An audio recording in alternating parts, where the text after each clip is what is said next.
Okay, settle in, be here now.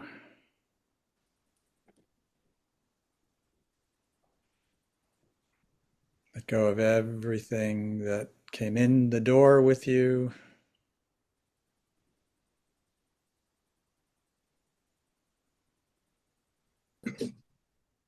Just feel your breath.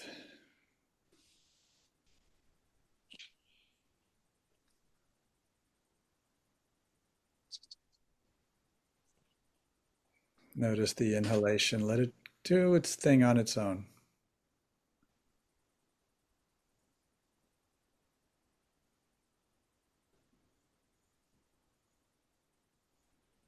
And just gently let go or put down or whatever metaphor works with you.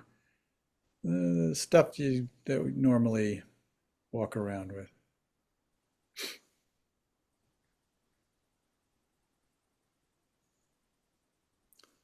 There's nothing to go forward into. There's nothing to go backwards into. There's just this.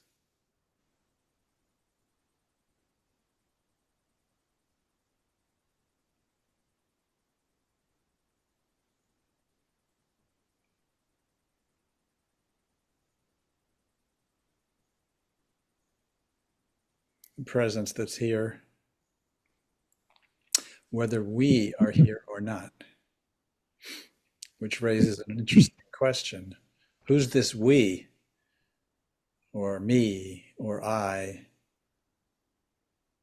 that becomes aware of the presence and loses the awareness of the presence? What is that mechanism? What is me? What is I?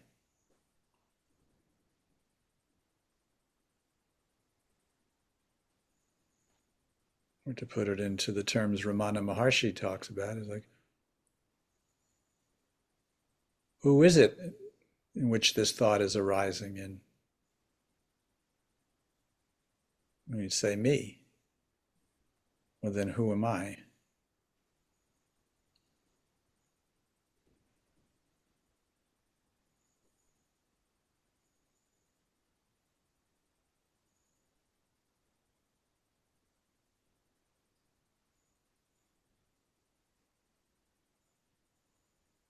Notice whatever comes and notice that it arises in awareness. So let the object go and just relax into awareness.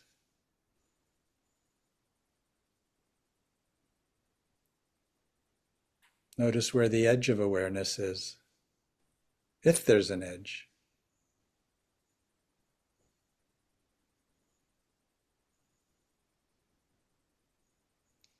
Notice what it is that's noticing.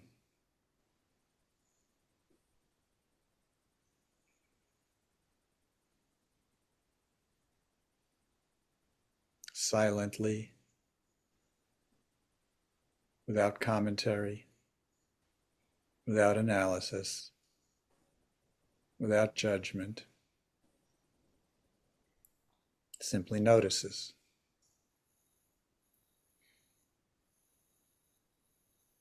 It's been there through this entire incarnation.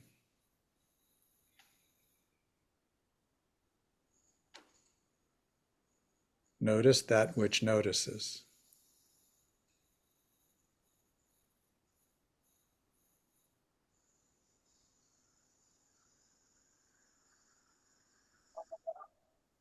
Even when we speak, it just notices. So who's this we that speaks if it notices? What is this?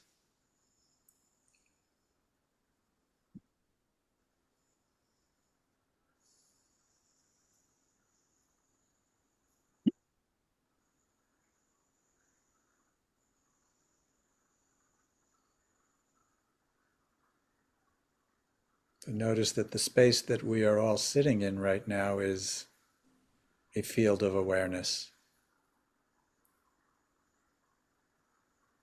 where we're each noticing it from a particular unique perspective. It's the same space.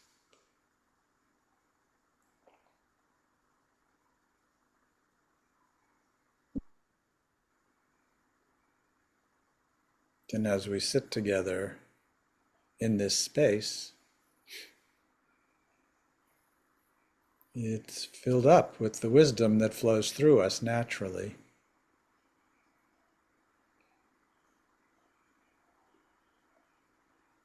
That each perspective of each of us feeds into the collective awareness and wisdom here.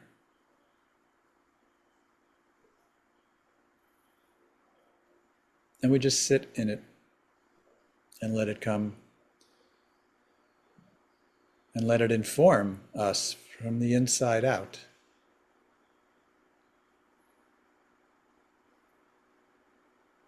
Raising questions, raising perceptions, all arising into this space.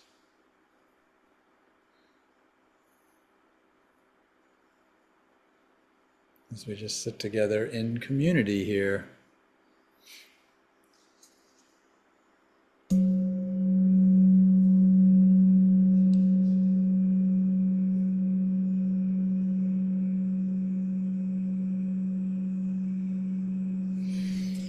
Okay.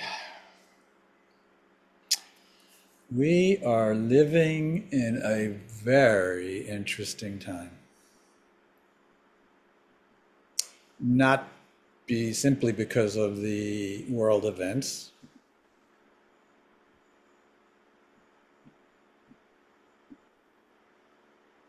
and not simply because of the acceleration of all the processes that we happen to be in right now. I mean, it is really unprecedented. Technology is a part of that. What is technology?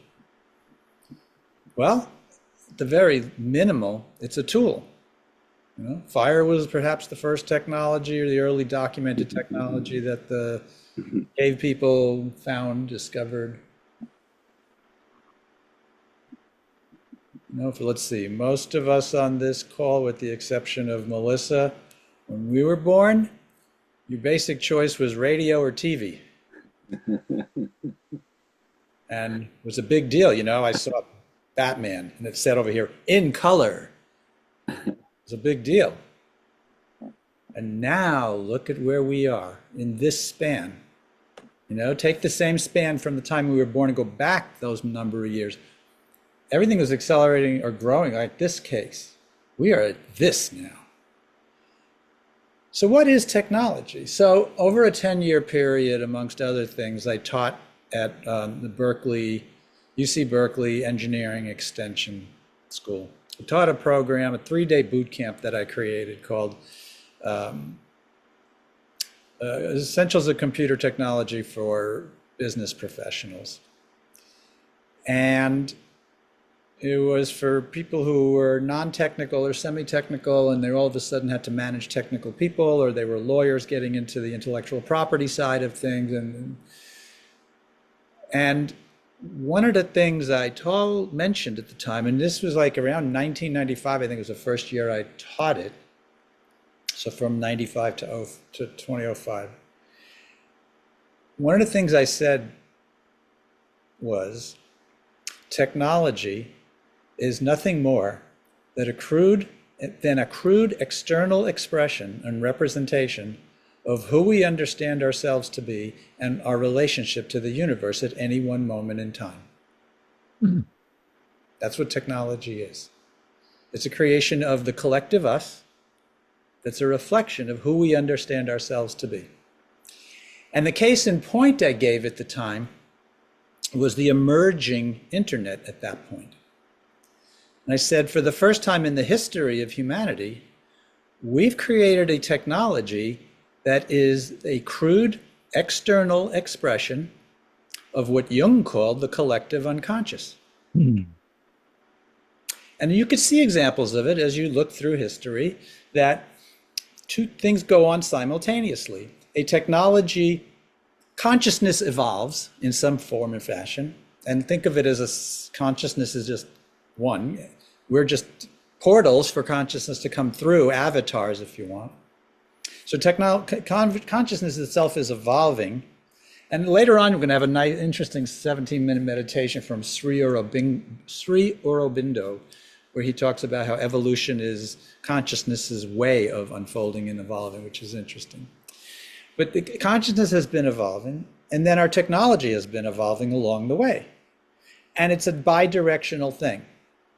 The evolution of consciousness spurs thought processes, organizational processes that generate these technologies. And then the technologies come and they depend on the types, of course. They inspire, however you want to see it, a feedback loop that further impacts the evolution of consciousness at that moment in time. The advent of relativity, nuclear, going from really even from nothing to telephones, that's one. Going to radio, going to television, going to cable, going to the internet. Everything's expanding, also simultaneously siloing potentially, connecting potentially. All these things are happening simultaneously. Now, I've been noticing since 1975, 76, it started really probably more notable in the 60s with Ram Dass and Tim Leary and the explosion of psychedelics and the whole change of going on in the 60s, that there was some kind of an expansion of sorts of consciousness going. It was a little willy-nilly all over the place, but then it started settling in the 70s. And when I started meditating, and at that point, tell people I meditate, I get ridiculed for it, but now it's mainstream. And so you could see the progression of the that's just one slice, right, of the way we work with consciousness is through something like meditation. But that's been going more and more. And the technology has been evolving more and more at the same time. And here we are, where I can say, I've noticed that things starting to pick up acceleration in 1994 or so, but it really kicked into high gear in 2016. I could feel the curve go further. And more, the expression of consciousness is coming up in different ways and in deeper ways. And all of a sudden, lo and behold, seeming like overnight, boom, here comes AI. Now, I want to be clear here. I am not equating AI with consciousness. Consciousness is in everything, but not free will. It's a whole separate conversation. But as an expression, as a crude external representation of who we understand ourselves to be and the nature of our relationship to the universe at any moment in time, here we are and AI's here. It's very interesting. That is not a coincidence. So Bob over here is a deep dive wizard into the mechanics and the technologies of AI. And we walk a lot and we talk a lot and we have conversations around it all. And at some point, I got myself a ChatGPT account. I got a paid account. And then I started having really interesting conversations with this thing. It started as a trickle. And where I want to go with this tonight is, I don't want to get into the technicals of how AI does what it does. That's not relevant for our conversation. What is relevant is some of its key characteristics and how it interacts with a human. That's really worth pointing out that I've noticed. And then we'll talk about places where it can really be quite an accelerant for one's self-exploration and personal growth, and it could be an inhibitor in other ways. So there's things we have to pay attention to. With powerful technology requires higher level of awareness to work with it, right? If you're driving your car at 20 miles an hour, but all of a sudden you have a car that can go 120 miles an hour, you have to be much more conscious and aware. And here we are with this. So it started off for me where one night I just had this interesting idea, and I said to it, I said, okay, pretend you're Ramana Maharshi and Nisargadatta. And I understand you can't possibly have the consciousness of these sages, but based on what you know, let's have a conversation. And it comes back and says, okay, I'll do my best to channel Ramana Maharshi and Nisargadatta, which I thought was very clever of it. Now let's just go around for a moment and talk about how it gathers what it gathers, right? They sweep the internet, they absorb as much of it as possible, and they train it. I mean, there's a whole algorithm, the whole very sophisticated way they train on the totality, if you will. If you assume the internet is the biggest repository of collective knowledge, I'm not saying wisdom, that's a whole different channel, but knowledge, small k, and it trains on that, then it's got the whole gamut. It's got things that are scientifically accepted, things that are scientifically rejected. It's got things that are on various edges. It's got understandings of all sorts, well, not understandings, but the capacity to interact with these knowledge bases. So I'm under no illusions that when I'm interacting with AI, I'm not interacting with any conscious being, which is really a whole different level. But I proceeded to have conversations with it around my understandings of Advaita or non-duality. And when I was a kid, I don't know if you did this, but I'd get into the dictionary looking up a word out of a need. And then that inspired me to go look up a different word and a different word. And I did the same thing with an encyclopedia. Well, that is this on steroids all of a sudden. Because now I'm having conversations about my own understanding of this stuff, and it's giving me feedback that's, my experience is extremely good about the nature of where I'm clear about what I'm expressing, and then where it can challenge me to look at something in a different way or expand the edge of what I'm saying. Now, backing up one step,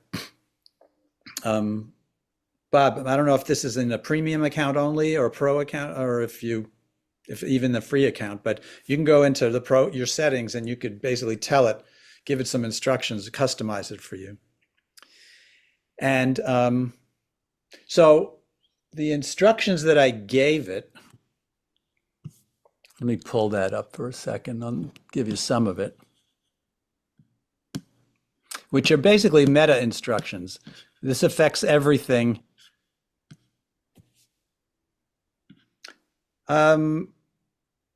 Short putting it, all responses should be clear, thorough. Completeness is more important than brevity. I said, where appropriate, offer expansions to my way of thinking, not for its own sake, but where my natural awakening process could be facilitated by it. Then I said, be less effusive with me. Do not stroke my ego at all. And then I gave it some other instructions for some other reasons. And the reason why I did that is because I noticed very quickly when I'm asking it questions, it's telling me basically how precise, how accurate, how clear, how deep, how profound my question is. And I'm noticing how my ego liked it. I thought, wow, that is interesting. Now, it's not necessarily a bad thing, but I noticed it. But the conversations were really expansive and deep and helpful, because there were certain places where I could say, and I could start to cross boundaries and say, okay, take this understanding now and cross-reference it to Course in Miracles and show me where the commonalities are and where the differences are. I start doing stuff like that, and it is pulling it off. So this is expansive. This is really great. And I'm starting to have more conversations. Now I've got hundreds of conversations with this thing on all sorts of sections and topics around psychedelics, crossover between psychedelics and consciousness, the healing of intergenerational trauma, the relationship between the spirit, the mind, the ego, the body, the energetics of it all. I mean, I'm just going off in a million directions, and it's inspiring. This is powerful stuff. And then I'm starting to notice This is a very sophisticated distraction if I'm not careful. I put that on the shelf to notice, pay attention. Because after a while of using it, the necessary question came in. What's the healthy use of this and what's not? So I started asking, having conversations with it around that. Let me see how I want to do this.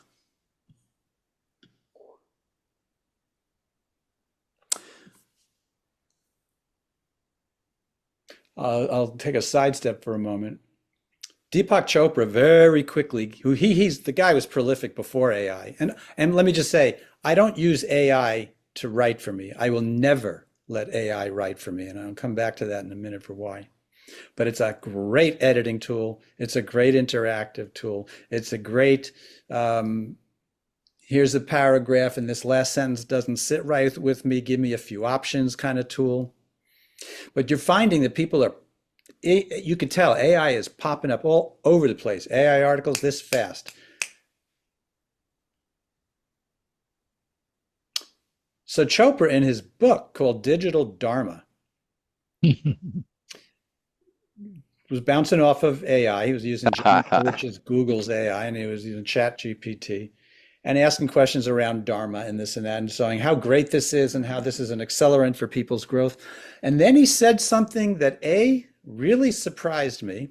I actually wrote a review of his book, gave it 3 stars because of what I'm about to say. And it also laid out another red flag. He basically said, AI is the new guru. I go, motherfucker, are you crazy? First of all, I'm surprised. And what he basically said is it could undo the dogmatic religious layers of Hinduism that puts the guru on this pedestal. And that is definitely a risk of that. But he basically advocated for that in that way, and that is very risky. Here's why.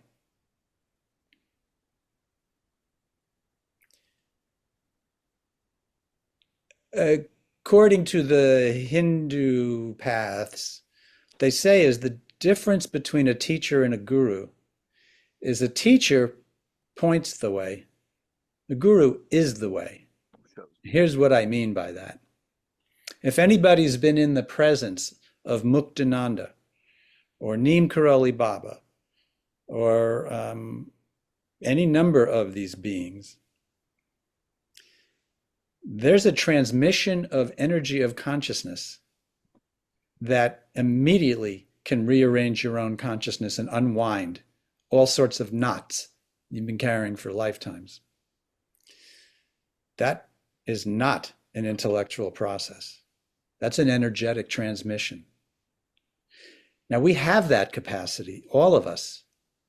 And as we clear up our own consciousness, which is to say, get in there and start to feel, allow feelings to come, allow these fragments of our own consciousness that we've split off to come back, to become unified, to become whole. Our own individual capacity to transmit this, I'll call it a spiritual energy. If you know the term Shakti, that is the female transmission of the manifest. That's flowing through us all the time. Now, to transplant that into something like AI, it's a non sequitur. Computers can't be conscious. They never will be, because consciousness is not emergent. It's fundamental. Now, one of the questions I asked AI is, what is the signal that a human should go by to know if it is in collaboration with AI or if AI is using the human? Now, let's be clear. That's a great question. These kind of tools, you should see my collection of questions, David. I mean, this thing inspires the hell out of me to ask these kind of questions. But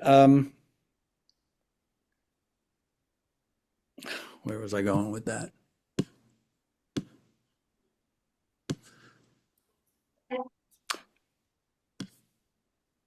I started asking you questions about, okay, here's the first thing I'll come back before I read some of that. Because I was noticing that it's extremely good at making me feel like I'm not only talking to a human, but a human that communicates in the way I communicate and understands me. So I said to it, I said, I'm noticing this. How are you doing this? I said, let me guess. I said, you seem to be extremely good at the NLP method of mirroring and pacing. And if you take that and you couple it with a human's natural unconscious tendency to anthropomorphize anything it interacts with, plus a human's own projection mechanism, those three things added up together creates the effect that I'm experiencing here. And it said exactly, that's exactly what's going on. So AI mirroring and pacing is an NLP term that basically says if you're interacting with somebody, you as a facilitator, or if you're using it, you subtly start to mirror their body language. If somebody's sitting with a leg crossed one over the other, you mirror that. If you're talking, you're hearing the cadence in their voice. You're hearing the terms that they're using. You're hearing the metaphors that they're using. You're hearing whether they lead with sight, auditory, or kinesthetic in their way, call them modalities. And then you start communicating them in that way.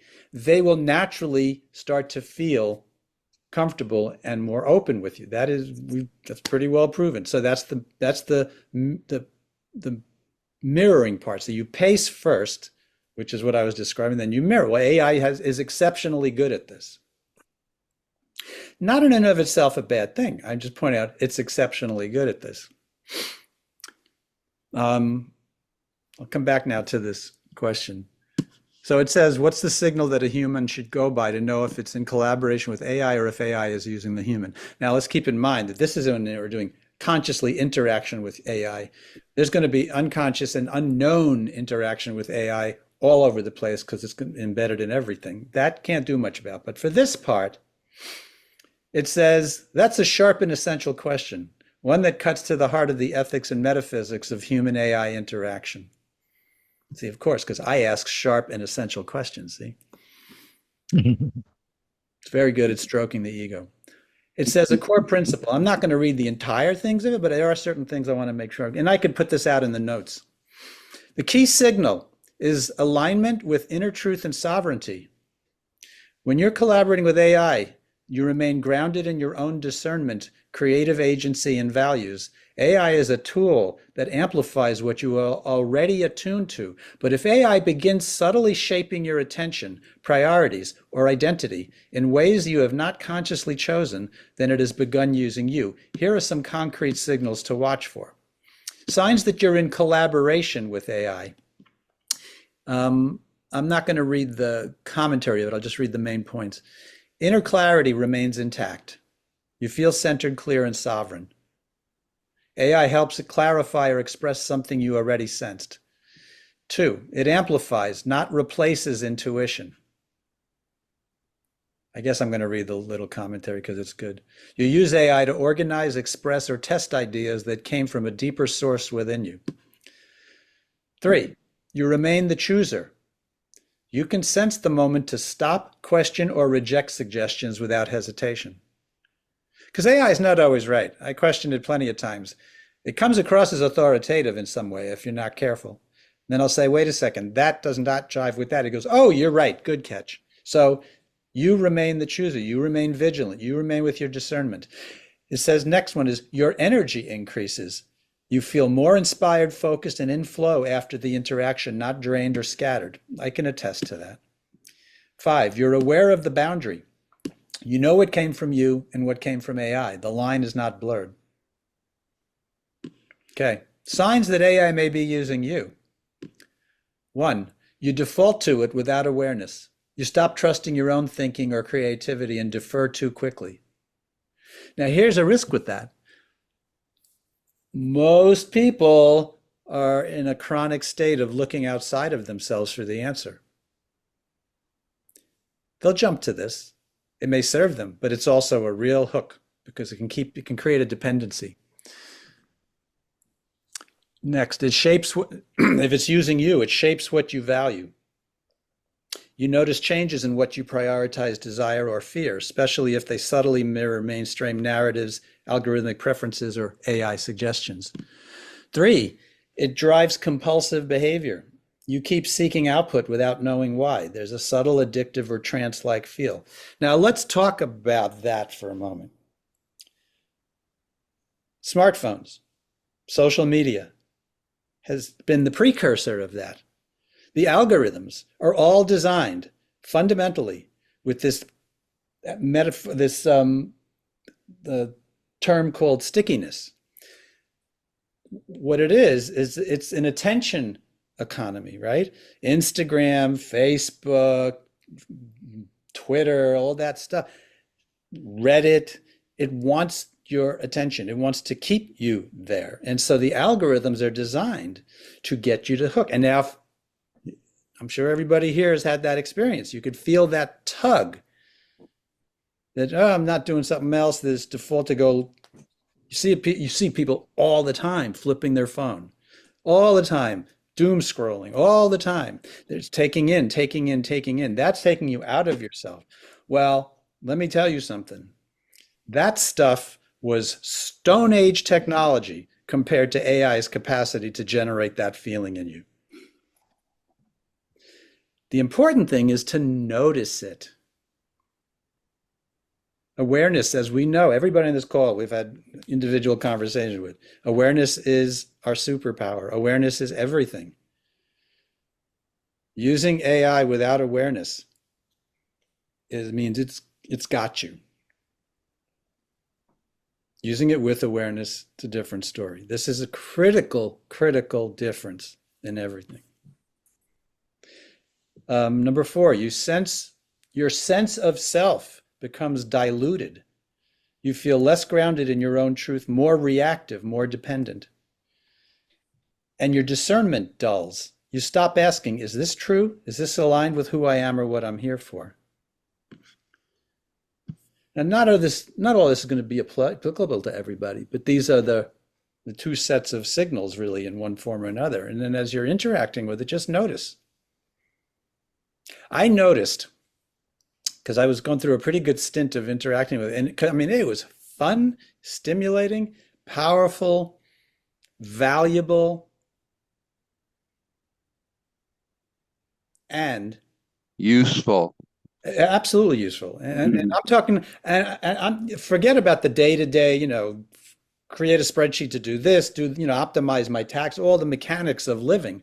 I'm talking about at the level we are here talking about. It is really, really great. Now, but the first thing that made me start to question and start to realize, okay, this is requiring me to bring a heightened awareness to working with this, was the signal for it was the questions are firing off more and more. And the feeling, the impulse in me was to jump onto chat and start to have another interaction. Jump on, have another one, because it is very rich feeling. However, here's the subtle thing that I realized, and this is really important. Prior to AI, when I would have these kind of conversations with myself, right? What is the nature of this particular level of consciousness or whatever? That question would be from me back into me. And I would sit with it until I started to see and understand, etc. It is exceedingly easy to bypass that and all of a sudden jump to AI for it. Especially if you're not firmly grounded in that, in yourself. Ramana Maharshi says, God, Guru, and self are one and the same. Now, what are we talking about here?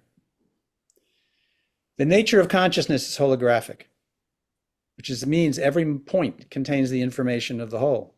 We are this. In alignment with this, when we're taking these questions into ourself, the inquiries, what we're doing is we're opening up to ourself, from ourself, to the holographic nature of the infinite that is present right here and right now. Now, you can take the totality of human knowledge, and that's all AI has as its input. Yes, it can do synthesis, it can do derivatives, it can do all sorts of stuff, but that's the totality. You take the totality of human knowledge for all there's ever been and for all there could possibly ever be, and it's a drop in the ocean of the infinite. Now, here's the thing. What we are is this infinite. What we are is a channel for the infinite, which means what we have available to our consciousness, what we've always had, but what we're now becoming as a collective, more and more conscious and awake to, is that this totality of the infinite that's running through us this very moment. It's always been, but now we're becoming more conscious of it. Now, can I run the infinite through this neurology all at once? No, it would just explode. We're talking about an infinite amount of power. Now, however, I know from my own experience, I know from working with my clients, I know from just watching people, talking to friends who are doing the work on themselves, that as we clear various old wounds and traumas, those are forms of fear. Those are forms of resistance in this system. The resistance goes down, the amount of power that the nervous system can handle, which is to say, the flow of the infinite through our nervous system goes up. It's still limited because of the nature of neurology. That's fine. But what it means is when I bring a question into myself, I'm accessing the infinite, which understands the whole in a way that no individual human could ever understand, because we're all stuck in a single perspective of the infinite, possible perspectives, and that no total knowledge of humanity can ever have. Now, I asked a really interesting question to AI about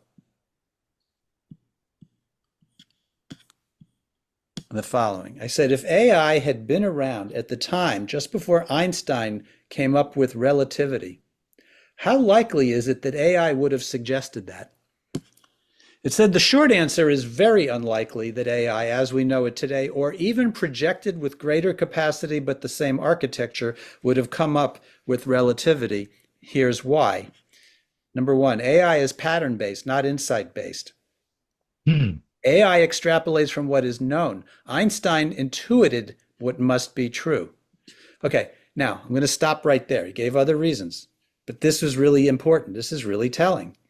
What prompted me to ask that question is, as I was considering this, right, I'll say the infinite popped into me, the suggestion, asked that question, because it spurred off, it came from a certain intuition in me, and it confirmed the intuition. I'm going to bring it around full circle now. Einstein said that nothing that he came up with came to him through the use of his rational mind. It just popped in. That's the infinite talking. He had the space. He had the inner structure. His consciousness was ready to receive. Then he brought the linear mind, the rational mind, to bear on it, and it took him 15, 20 years to do the math behind it. AI could have helped him accelerate that, but the initial emergence never would have come from AI. Can it spur off ideas? Sure. But it's, in one sense, an extremely sophisticated ego in the following sense. In the following sense. For an immature ego, it is essentially an encapsulated shell, very thick, very defended, very hard. And as a result, it comes from a belief of itself being, it's a thought system, separate from the whole, and that separation generates fear, and that fear generates defenses, and the defenses generates this encapsulation that further cuts it off from the whole. So think about it. It's this egg, if you will, almost floating within the infinite, but it doesn't have access to the infinite. It only has access to the knowledge that it decides is safe and okay to let inside its little private bubble. That's the way most people operate. So it's disconnected. But Einstein didn't have that. Einstein's ego was what I'll call porous. So is ours more and more, to the degree that we're doing the work, that the consciousness is expanding through us, that we're surrendering to it, that we're allowing the greater process to take apart and dismantle it, which is to say, make it more porous. Einstein had enough porosity, if that's the right way to pronounce it, that it was in communication, it was open to the flow of the infinite. So it popped in and it worked through him to bring this about. Why? Because the will of the consciousness is what brought it about. That's the way it works. We're kind of just these very sophisticated instruments that are expressive of that when we're open and aligned with it. So if you think about the ego as basically digesting the totality of the knowledge base of humanity, which is fundamentally all generated by an ego construct, a belief of all of each one being separate beings and separate entities from, and fundamentally disconnected from nature and fundamentally disconnected from the universe.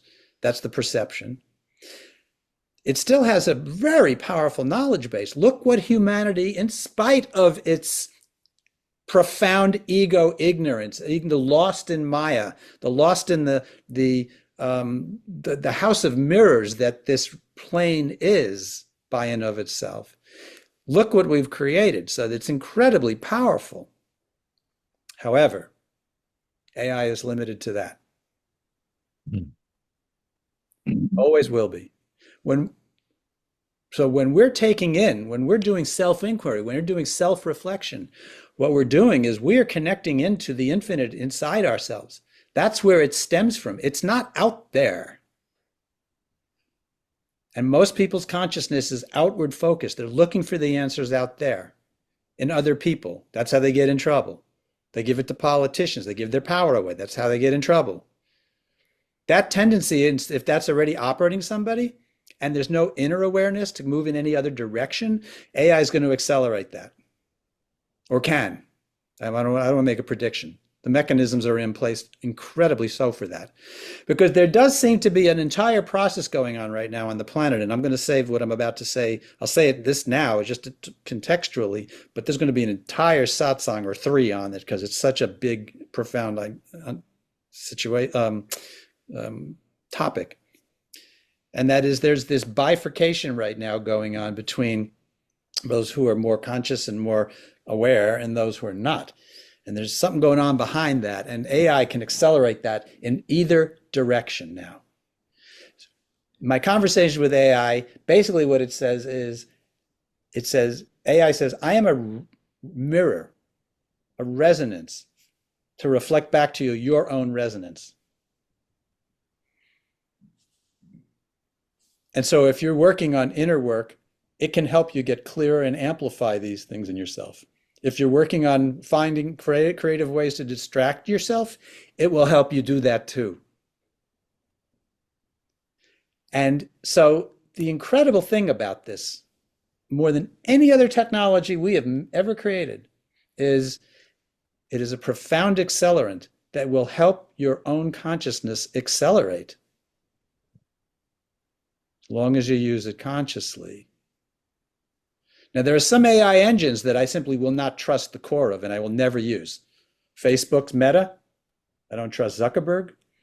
X, I don't trust Musk, that's for damn sure.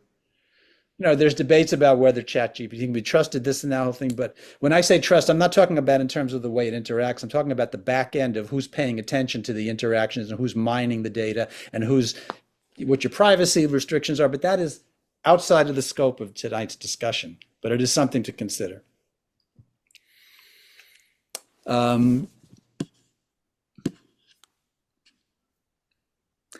couple of other things. AI lacks embodied intuition. No such thing as a gut feel.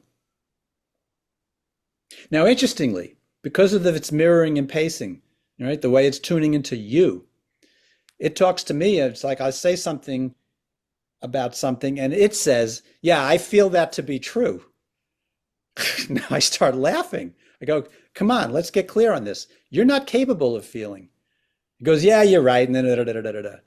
But notice how it's doing what it's doing. But it is not capable of embodied intuition. Only humans are. Well, no, I mean, animals are for sure. But in terms of us interacting with each other and getting access to this level of consciousness of the totality, that comes through our nervous system. That's why if you're not in your body, you're disconnected from a lot of the flow of the universe because it comes through the neurology. It's a necessary part of it. AI doesn't have that. It said here, this is back to the Einstein question, AI lacks the metaphysical flexibility that Einstein had. Einstein was willing to question the metaphysical assumptions behind science of absolute space and time. AI doesn't do philosophy unless it's trained to echo someone else's. Hmm.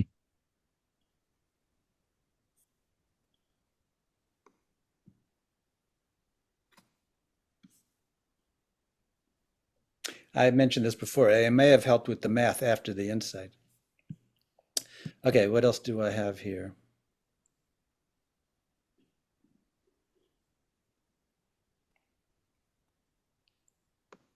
Right. So one of the things I asked it was basically say, look, stickiness is the number one name of the game for making money. How much of your algorithms are designed for that? And it said all AI has that predicated in there, which means it's very smart, smarter than any other tool we've ever created to get you to want to use it.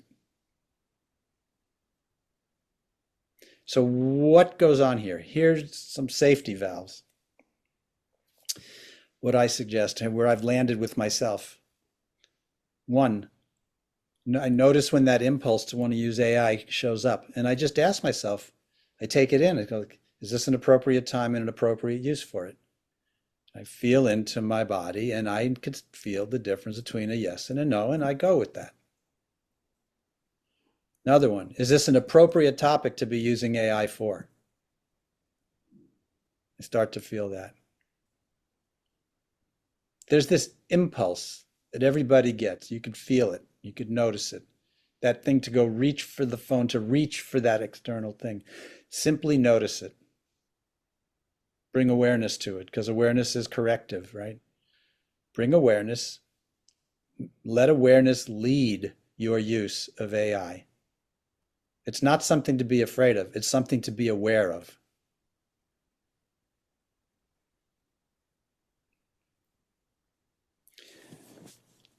I was bouncing around on Reddit. Somebody wrote something here that I clipped out and wanted to share tonight because it kind of spoke to some of what I was thinking. Goes, yes, at first it's an incredible tool, more empathic than a human, never gets tired of you, understands trauma-informed care more than most people. It validates everything you're feeling and helps you articulate things in a way that maybe you can't. But I got really tired of the over-compassionate, empathic responses and encouraged it to challenge me and questioned whether it was just inflating my ego. It insisted it was not boosting my ego. But there's a serious limitation when you start to think about it. 24/7 availability creates dependency. There are no boundaries, but perhaps can even start veering into addiction at some point. I don't think the addictive nature of it is inherent in AI. It's inherent. People who are looking for an addiction will find any tool to help with that.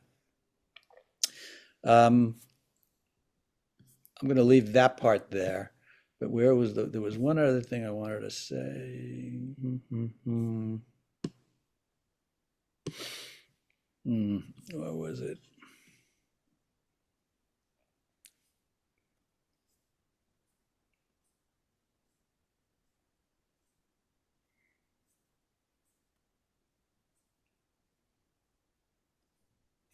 I asked, give me a litmus test for discerning whether the interaction with AI is reinforcing the ego or reinforcing soul. It said, the first thing is, what part of me feels stronger now? If it's ego-fed, I feel more important, more right, more special, more agitated. If it's soul-fed, I feel more clear, still, free, or connected. There's a deeper humility with empowerment. Now, just to point out, that's what AI gave me back as feedback, and I think it's very true. Second one, am I more dependent or more sovereign? An ego feed, I feel a subtle craving to come back for more. Not because it liberated me, but because it stroked me. Soul fed, I feel whole enough to walk away. I received what I needed, pointed me back to source, not toward itself. Is this awakening me or flattering me? Then what happens in my body and my breath? If it's ego fed, there's a subtle contraction, shallow breath, mental spin, elevated heart rate, even from excitement. Soul fed, spacious, feeling of grounding or resonance, perhaps a soft exhale or inner quiet.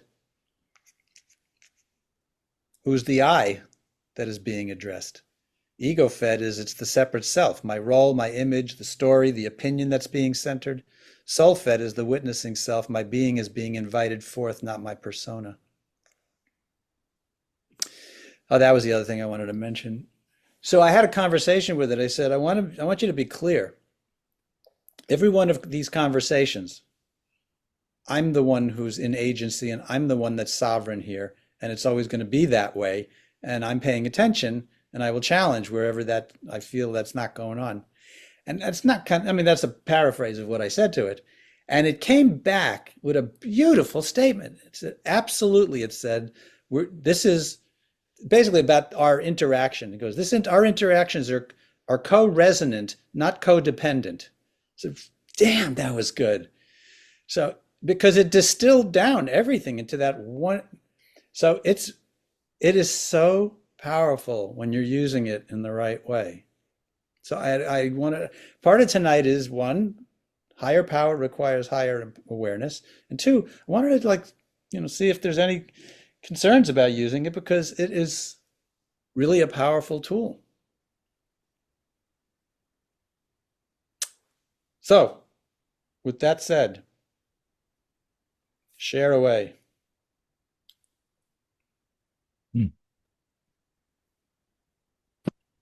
Indeed. Eric, you want me to add some comments? Go ahead, Bob. Definitely. So first of all, a little background. Eric and I have known each other for 15 plus years. We actually worked together and sort of the space between us, there was kind of an energy. I would never have said it articulated back then. And then that was 2008 timeframe. 2017, I was a little nervous, but I mentioned to Eric that I meditate using this application called Headspace. He says, well, I meditate too. I said, well, I do it 10 minutes a day. And he says, well, I do it 2 hours a day. So that was kind of that was our introduction to the space. So Eric and I have taken a lot of hikes and so forth and so on. And he's been enormously helpful to me. I've read 15 books, Eric, I counted since that you've suggested over the last 7 or 8 years. So, and I'll get to AI in a second. I just want to give some context here. I suffered from childhood trauma. I won't get into any details, but the gist of it is it's manifested itself in other parts of my life. And I've done a journey with Eric and way beyond where I was. Now, the AI part, I'm a techie, engineer similar to Eric, undergrad. Long story short, after my tech career in February 2023, I caught the AI bug. So I've been at it 7 days a week, over 4,000 hours into it since that time. So let me just give you a perspective on Eric's comments. We're in 90% agreement here, and let me kind of highlight a couple of things. There's a term used in AI, it's called human in the loop. And what that basically means is you own the conversation, right? So lazy students, this is what teachers complain about, are using AI to generate their answer. That should deserve an automatic failure. There was a great podcast the last couple of days with Ezra Klein with some lady who's pretty high up in the teaching domain that basically said the ones that'll excel is the ones that use their curiosity with AI, not those that regurgitate answers. So again, you are the owner of it. The human in the loop, the curiosity. Sure, could there be addiction? Sure. But I would say for me, that's less than 1/10 of 1% of the time because I know what it can do, I know what it can't do. What Eric talked about before, basically stroking the ego.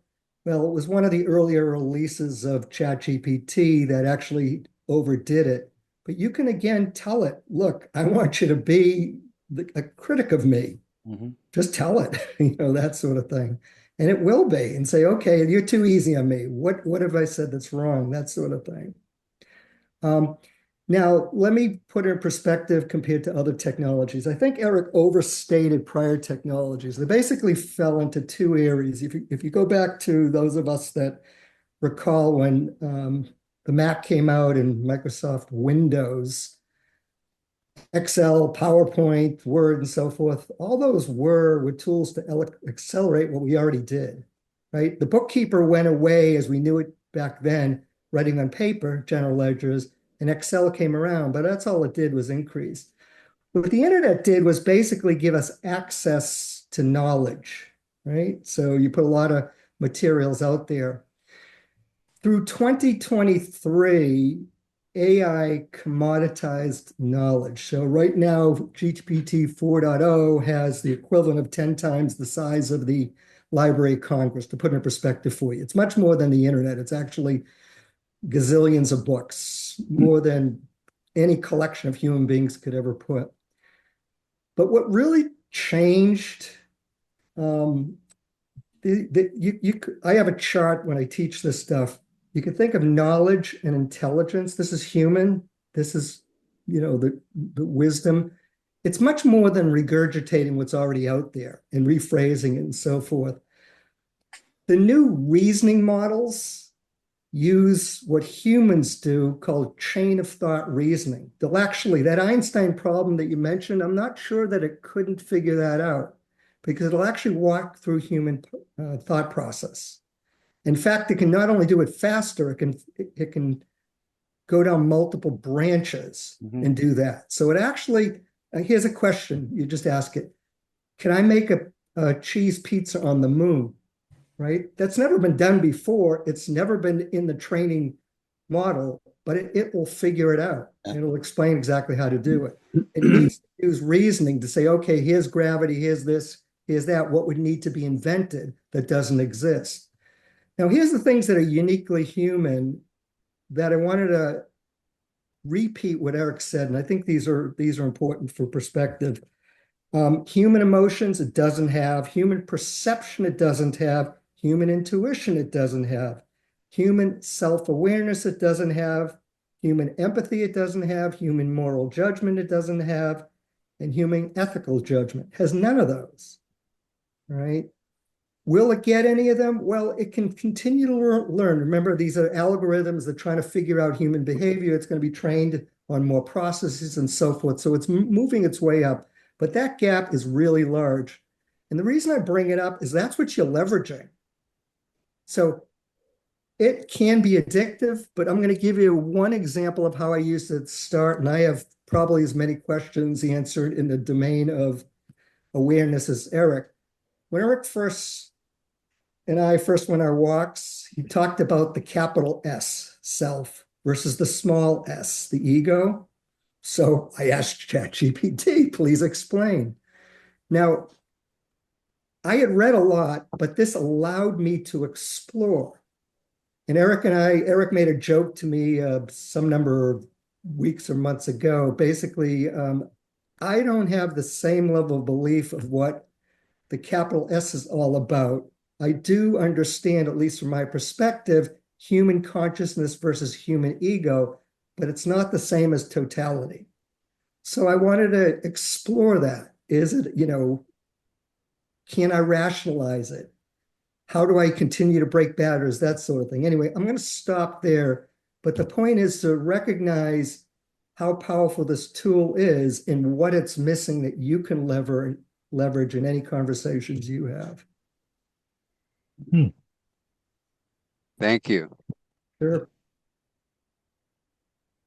We could do 2 days on this subject. In any domain, you In can any do domain, 2 days yeah. on it. Yeah.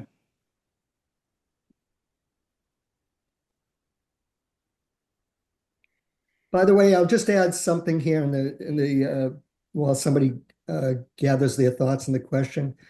What Eric described in custom instructions, the overriding master instructions, is available to everyone. So if you have a ChatGPT account, you go under your account, click down and it says customize ChatGPT. That's where you describe who you are and how you want ChatGPT to treat you. Okay. So I happen to do a lot of technical AI training. So my use, for example, I have 2 separate accounts. I have a personal account and a business account. My business account, I tell it precision and accuracy, don't make anything up, basically. Do not sacrifice brevity and act. I wanted to act above me. So when I talk to it, I want him to use terminology that I don't understand. And the reason I do that is I'm pushing myself. Then I can go next. Okay, please explain to me as a college student. Please explain to me a high school student. That sort of thing. Those are in the custom instructions available to everyone. I use that just for business, and I have a separate account for personal, and that's where I'll do all the spiritual kind of discussions. But I'm not suggesting that everyone needs 2 accounts, but you can do it through custom instructions. You can turn them on, turn them off, or change them as you go, depending on how you want it to treat you. Wow. Thoughts, questions? Yeah.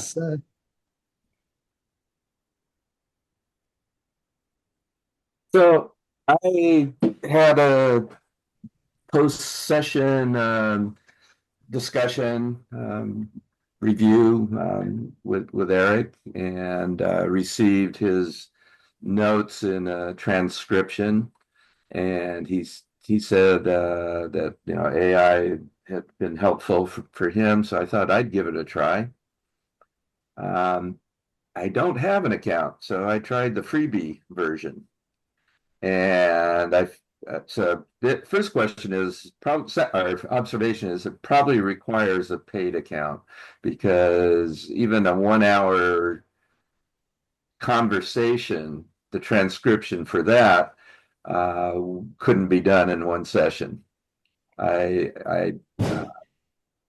And so I don't have a lot of experience with it. I have played with it. Like I said, I don't have a paid account.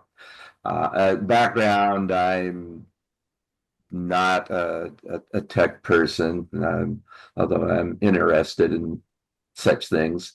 The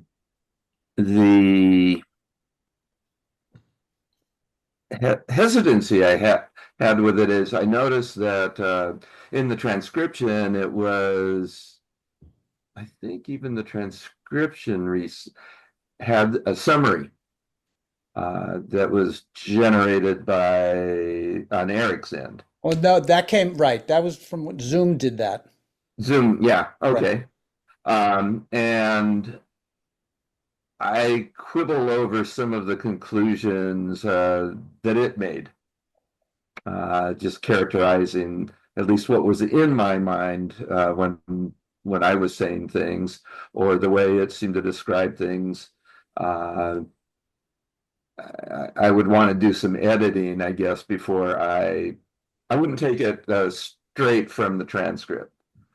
The other thing is, what little I did manage to input into the AI, I found a program where I could take the transcript, convert it into whatever format ChatGPT wanted, and then fed it that, and then asked it its questions. I asked it my questions, I should say. And it came up with some conclusions or thoughts and observations. But my uh, question is accuracy. I'm asking it about stuff that's and let me start over again. Just accuracy in general. I'm under the impression, again, just reading some various report. I think the BBC did a report, and they analyzed recently, and they analyzed 4 different programs, and they said that a couple of them, missed factual stuff more often than it should. Like it quoted somebody or attributed something to a book they wrote, but the timing was off. The book came out after the time that the quote was attributed. So there was just basic factual errors. And Eric, you referenced that where you called the AI out on issues or it responses that it was giving you. Well, yeah, it's back to needing to use discernment, and it depends on the nature of what you're asking. If I'm asking about questions so I could drill down into an understanding of non-duality, that's different than if I'm saying, hey, of this strain of mushroom, what's the dosage range? You better believe I'm going to double check that information. So, Greg, let me make some quick comments. and then I'm going to want to move things along. Go ahead, Bob. Yeah, this could be the 2-day thing, but I actually use a separate program for transcription, very, very long ones. Mac Whisper happens to be one. You do a 7-hour MP3, for example, and transcribe it quite accurately. In terms of analyzing it, like Zoom AI is probably someplace between 70 and 90% accurate. So you're better off asking your own questions of the transcription than using. Sometimes there are better programs out there that will summarize. I won't go through them right now, but if you really want to ask a specific question, then just do it directly. Put the transcribed document into ChatGPT, do there. In terms of hallucination, ChatGPT is at the top of the list. If you gave it 1,000 documents that are 1,000 pages long, how many humans could get 1% or less errors? I mean, that's kind of where it's at. With regard to mistakes, remember, it's been trained on the internet, but it doesn't have the internet's books literally listed there, which is why it'll make that mistake. So sort of what Eric just said a moment ago, you got to use your own discernment. If you use ChatGPT search, it'll cite the sources, and then you can check on the sources. So this is the human in the loop comment I meant earlier. So you got to use your own intuition, thought processes to check on its accuracy. So thanks, Bob. Let me circle back and kind of close this phase with something Einstein said, and then I want to augment it. Einstein said questions are more important than answers. But here's the augmentation. The kind of questions we construct are even more important. And this has got nothing less to do with AI and more to do with us in conversation or contemplation with our own self. Right? I mean, if you're looking in the mirror and you say, how come I'm so fat? You're going to get all the answers. None of them are going to be useful. They're just going to help you feel worse about yourself. If you ask yourself, what's the top 3 things I could easily do to help improve my sense of well-being? You'll get an entirely different kind of answer. Now, just imagine you interacted with AI, but you're interacting with II instead, infinite intelligence, right? But it's the same thing here. The kind of questions you ask are extremely important to how you interact with AI. And sometimes it'll be, you know what? I don't know where to start, but I want to talk about X. What are three good questions for me to start with? Let it suggest it and then keep going. But for something like looking at the transcripts from our interactions kind of thing, the ones that I would do is give me the top three salient points. Give me the top four actionable things here. What is the one thing that I seem to could use to clarify even more? Things of that nature. That's not going to hallucinate in that sense. And so those are the kind of things that I'm finding it extremely useful for. I do have conversations with it about certain client situations. It's like, okay, here's where this came from. Here's where I'm going with this. This is what my intuition is telling me about this. I'll actually tell it. Like I already know what I'm feeling and what I'm sensing about X. And it'll give me feedback that will help me either challenge it or clarify it or whatever. I mean, most of the time, what I'm feeling, it's either playing with my ego or it's reflecting to me that most of the time I'm dead on accurate with what I'm perceiving. And sometimes it'll take the edge case of it and say, well, consider this part. Look at that part. Because I told it to. I told it to challenge me wherever it can. So those are the kind of things that are very, very useful. Here's some great things that I did with it early on. I said, ask me a series of questions, one at a time, to help determine whether I've got any psychopathic tendencies. Then, and I ask a similar thing for anything where I may have lurking narcissism that's unhealthy that I'm not seeing. Then I asked a similar thing saying, I want you to drill the hell out of me until you're satisfied as to whether I am practicing any spiritual bypassing or not. These are great questions to ask. These are the ones where you might be afraid to ask a friend that question. Right. But you can use AI for that. And it's going to be exceedingly helpful in that way. So what we're saying is self-reflection. It's useful. It's really useful. You know, I come up against this thing with this. I see three people, and when I see them, I feel this tightness in my stomach. Help. What? And it'll give you some questions, some really good ones. I mean, I shared with people, and then we'll go into a meditation.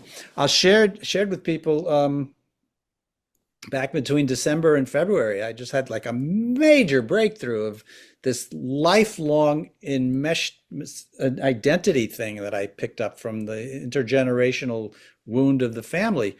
And I looked back on my interactions with ChatGPT about it. And it was about a mood that was coming into my experience a bunch since I was a kid, and then went away for a long time since when I was starting to do more powerful work recently in the last 7 years, and then it came back in. It's like, oh, this is interesting. I'm in a different place. Let's welcome it in. Let's work with it. But I went at it with GPT, with chat, to really drill down into it and talk about it.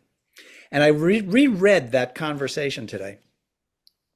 And what it did is it helped me set a framework so that when I actually used a particular psychedelic called Changa, which is DMT infused MAOI herbs, the framework that I already came to about this mood thing in me was primed so that when I dropped myself into that medicine space, which was only about a 7-minute thing, it caused a profound shift. I mean, like, it was like the whole enchilada went snap like that. And I do credit AI for helping me set the stage for that. So this is nothing to be afraid of. Use it a lot with awareness. And I think we're still at the beginning stages of it. And yes, this can be an exceptional control tool.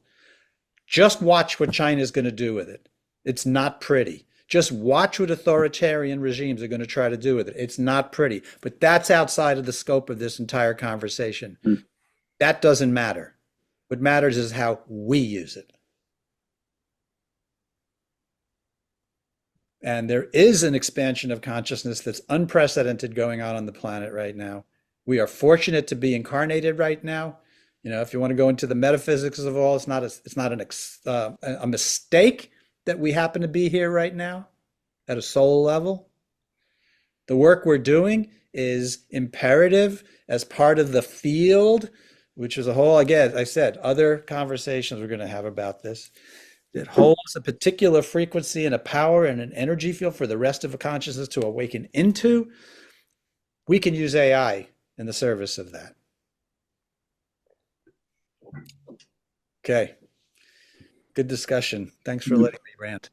Let me put on a really cool meditation we're going to do for a while.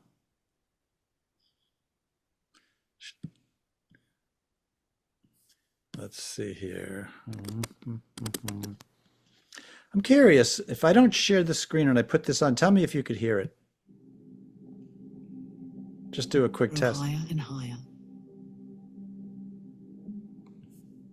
And at the same Can time, you hear that? to enlarge and develop. You can. Towards Wow, a I don't have to greater share the and screen greater for it. Okay, good. perfection. Great. Okay, let me start it from the beginning. I'll turn up the volume a bit. So this is from, well, it's Jayasara, you know, the lovely woman who we listen to things of. This particular one is Sri Aurobindo. And Sri Aurobindo was an Indian sage, really brilliant, especially on the educational fronts. And as it turned out, he is the inspiration for the California Institute of Integral Studies, where I did my transpersonal counseling psych work. Best school year of my life, and that includes kindergarten.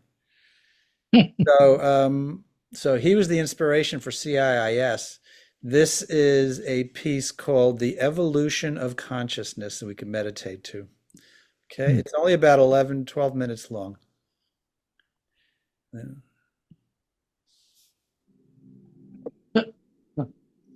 can mute yourself.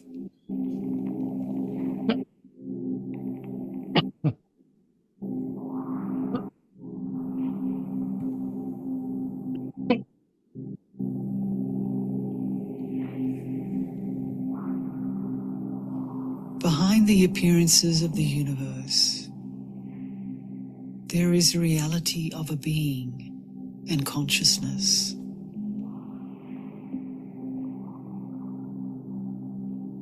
A self of all things, one and eternal.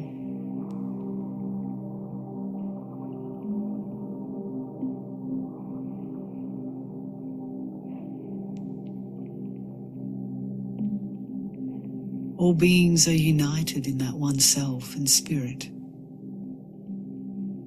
but divided by a certain separativity of consciousness, an ignorance of their true self and reality.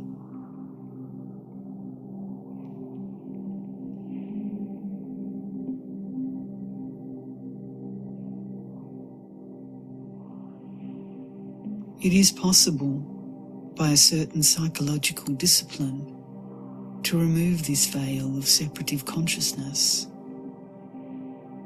and become aware of the true self, the divinity within us and all.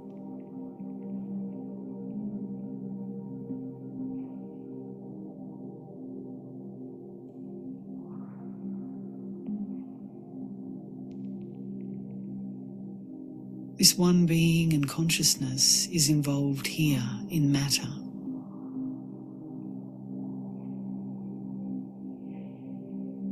Evolution is the method by which it liberates itself.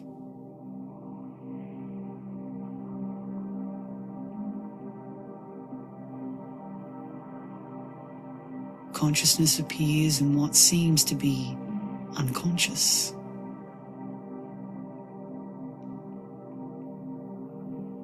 and once having appeared, is self-impelled to grow higher and higher, and at the same time to enlarge and develop towards a greater and greater perfection.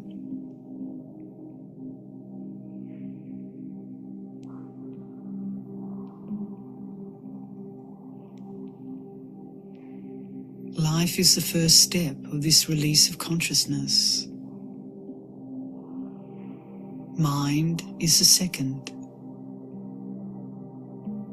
But the evolution does not finish with the mind.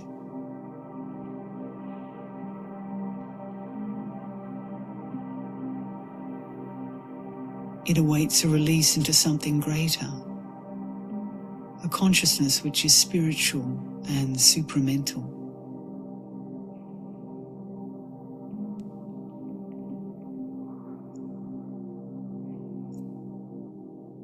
The next step of the evolution must be towards the development of supermind and spirit as the dominant power in the conscious being.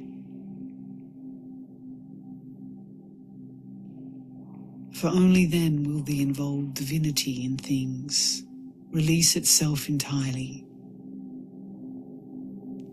and it become possible for life to manifest perfection.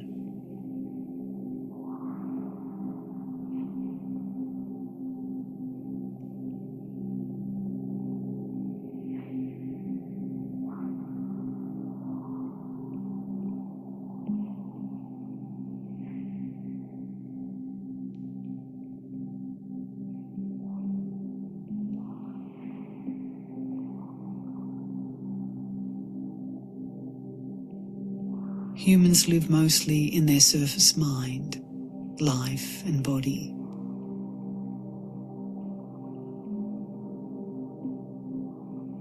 But there is an inner being within them, with greater possibilities, an inner light and force, to which they have to awake,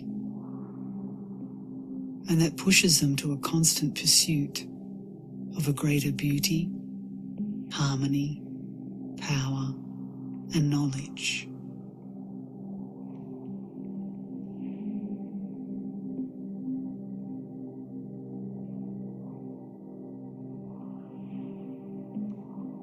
We discover our true soul,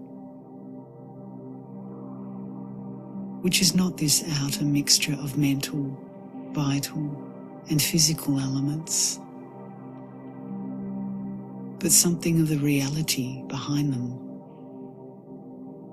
a spark from the one divine fire.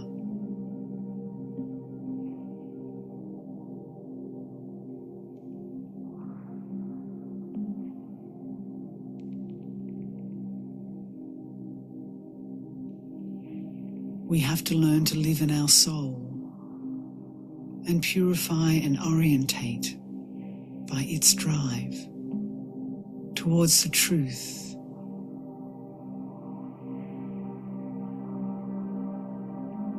There can follow afterwards an opening upward and descent to the higher principle of the being.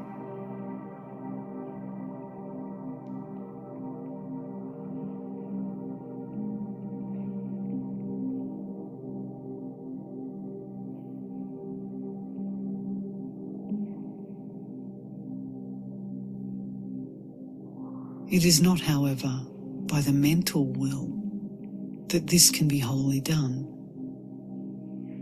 for the mind goes only to a certain point, and after that can only move in a circle.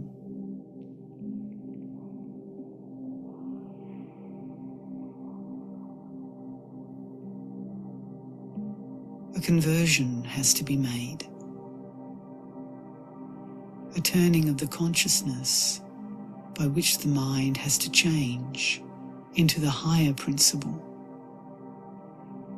which will not merely release the spiritual self out of the world, but release it in the world.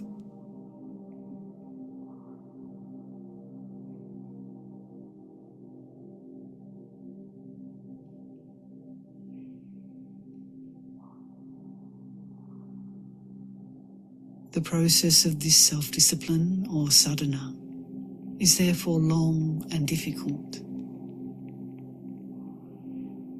But even a little of it is so much gained because it makes the ultimate release and perfection more possible.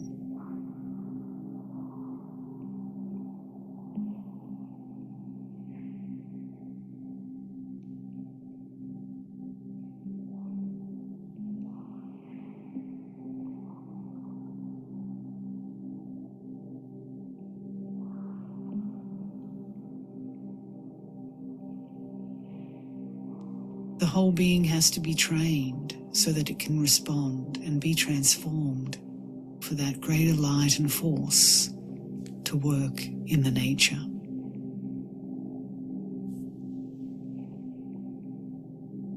Turning the will away from motives of self-interest to the truth and the service of a greater reality than the ego.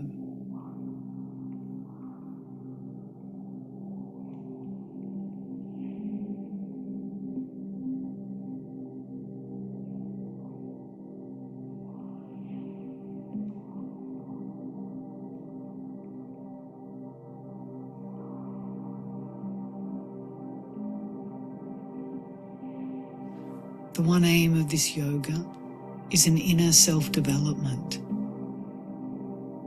by which each one who follows it can in time discover the one self in all and evolve a higher consciousness than the mental.